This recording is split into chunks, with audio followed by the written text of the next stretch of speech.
नेते आदित्य ठाकरे बोलतायत, आपण थेट तिकडे जाऊया। महामार्ग असेल, हे तिन्ही रस्ते national highway authority of India म्हणजे केंद्र सरकारच्या अखत्यारीतले आहेत। एवढा महाराष्ट्र द्वेष कशासाठी आहे?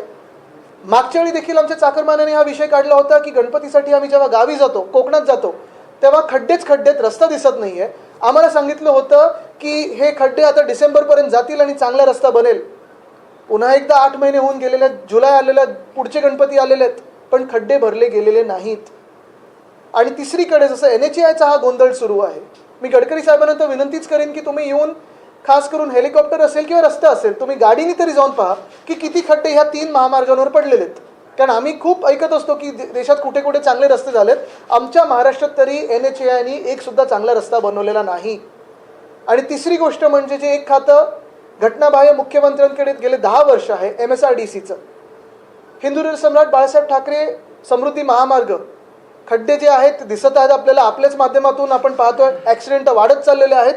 पण सगळ्यात मोठी गोष्ट म्हणजे हे वांद्रा वर्सोवा सी लिंक 2017 जेव्हा मुंबई महानगरपालिकेने कोस्टल रोडचं काम हाती घेतलं, तेव्हा वरचा भाग जो आहे, नॉर्थ बाउंड जो आहे, तो MSRDC खात्याकडे गेला। आता 2017 ते आत्तापर्यंत किती वर्ष झालेले आहेत? कोस्टल रोड ठीक आहे, अर्धवट उद्घाटन केलं, जे आम्ही पूर्ण केलं असतं 2023च्या डिसेंबरपर्यंत। पण आत्ता आपण पाहतोय, आजची बातमी आहे, 6,500 कोटीची एस्केलेशन त्या मुंबई वर्सोवा बँड्रा वर्सोवा सिलिंगमध्ये झाले, नॉर्थ बाउंड कोस्टल रोडमध्ये झाले।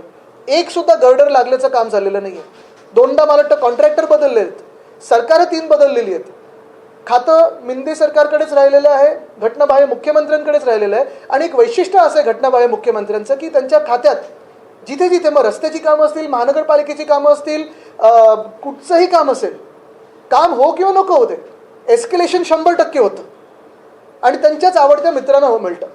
जसं नावडता महाराष्ट्र हे केंद्र सरकारच्या बजेटमध्ये होतं, तसं एक लाडका कॉन्ट्रॅक्टर हे स्कीम आता आपण पाहतोय गेले 2 वर्ष सुरू आहे। ही महाराष्ट्राची लूट चाललेली आहे आणि मी तुम्हाला शब्द देतोय की येणारं सरकार आमचं आहे, महाविकास आघाडीचं आहे, आणि आमचं सरकार आल्यानंतर हे सगळे भ्रष्ट कॉन्ट्रॅक्टर असतील, सगळे अधिकारी असतील, कोणी मंत्री असेल, त्यांना आम्ही जेलमध्ये टाकल्याशिवाय राहणार नाही।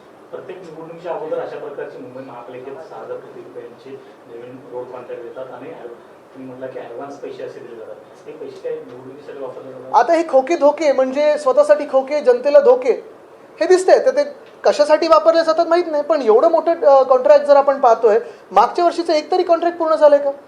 मग कोणतरी भाजपचं बोलतं की नाही हे कॉन्ट्रॅक्ट रद्द झालं पाहिजे, आम्ही कोर्टात जाऊ, तेवढं जाऊ। एवढं नाटक करण्यापेक्षा पक्षाचा पाठिंबा काढून घ्या मिंदे सरकारमधून। जसं तुम्ही महामार्गाचं सांगितलं, मुख्यमंत्रीपदी आल्यानंतर मुख्यमंत्र्यांनी सांगितलं होतं की मुंबई 2 वर्षात खड्डेमुक्त करणार।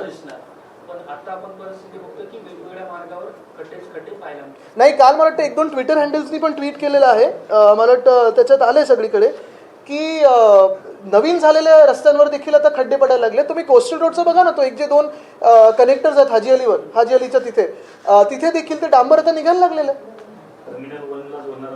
तो रस्ता तुम्हाला आठवत असेल, टर्मिनल 1चा पूल जो आहे, 3 महिने बंद ठेवलेला। मग मी 2दा ट्विट केल्यानंतर त्यांना उघडायला लागला, कारण त्यांच्याकडे VIP कडे वेळच नव्हता उद्घाटन करायला।